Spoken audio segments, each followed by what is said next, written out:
All right, today we're jumping into a really bizarre political mystery coming out of Goa. This is a story about tigers, it's about water, and it's about a government that's somehow making two completely opposite claims at the exact same time. So how can a tiger both exist and not exist in the eyes of the state? Yeah, that's the puzzle we're going to piece together today. So let's get right to it. The big question is simple. Does Goa have tigers? You'd think it's a yes or no question, right?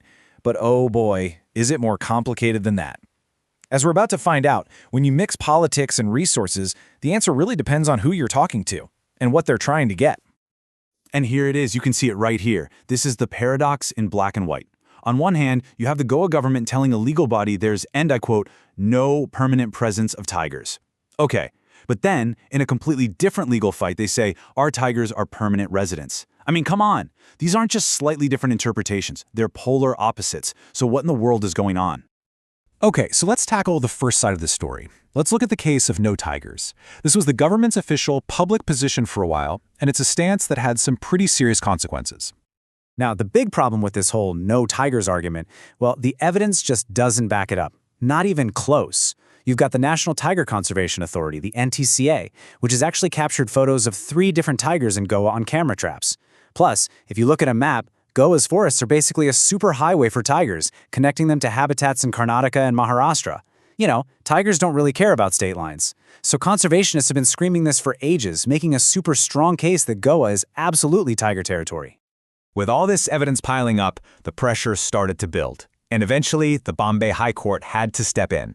In 2023, they gave the Goa government a direct order, no ambiguity. You have 3 months, declare a tiger reserve. The court looked at the proof and said, yep, this area needs to be protected now. And this right here is where it gets really interesting. You've got crystal clear evidence, you've got a court order, so why on earth would Goa's government keep fighting it? Why keep denying the tigers exist? What could they possibly get out of resisting? Well, the answer is all about what a tiger reserve actually means. See, a tiger reserve isn't just, a nice park with a fancy sign. It's a very specific legal designation under the Wildlife Protection Act.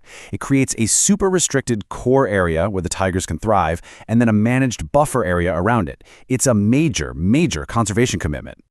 And this is the real reason behind the no tigers claim. The second an area becomes a tiger reserve, a huge chunk of control over that forest land shifts. It goes from the state government to the national body, the NTCA. So by saying, we have no tigers, Goa was essentially trying to keep control over its own forests. It all comes down to power. Okay, but just when you think you've figured it out, that it's all about control, the story takes a wild twist. Because at the same time Goa was fighting against a tiger reserve in one court, they were making the complete opposite argument in another. And here it is, straight from the horse's mouth. In a totally separate case about river water, the Goa government argued, and I'm quoting here, "Our permanent resident tigers are dependent on this water." Wait, what? Suddenly the tigers that didn't exist for one court are now permanent residents who are apparently very thirsty. So get this. In a fight with neighboring states over the Mahidi River, Goa's tigers magically reappeared. They became this incredibly powerful bargaining chip. The government's whole argument was, hey, we can't give up this water because our precious, permanent tiger population needs it to survive. The tigers basically became a weapon to secure a resource. And this is where it all clicks into place. The two contradictory stories finally make sense together. This wasn't some kind of mistake or confusion. No, this was a calculated strategy. It was a balancing act between two huge competing interests for the state, control over land and access to resources. So this whole paradox wasn't an accident. It was a strategic choice. The Goa government was in a tough spot. The very existence of its tigers was a huge advantage in one fight, but a massive liability in another. So what did they do? They tailored reality to fit whichever courtroom they were standing in that day. This table just lays it all out perfectly. Let's break it down. On one side, you have the deny tigers scenario. What's the upside for Goa? They get to keep 100% control over their forests. Awesome. But the downside? Their argument for needing that river water gets a whole lot weaker. Okay, now look at the other side. Claim the tigers. The upside here is huge. They have a much stronger case for getting more water.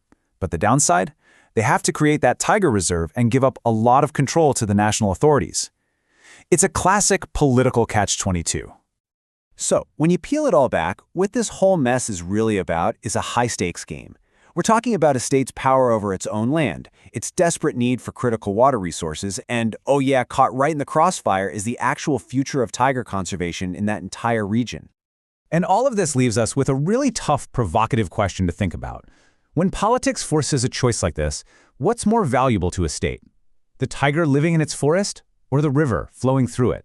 It's a dilemma that really shines a light on just how complicated things get when conservation crashes into politics.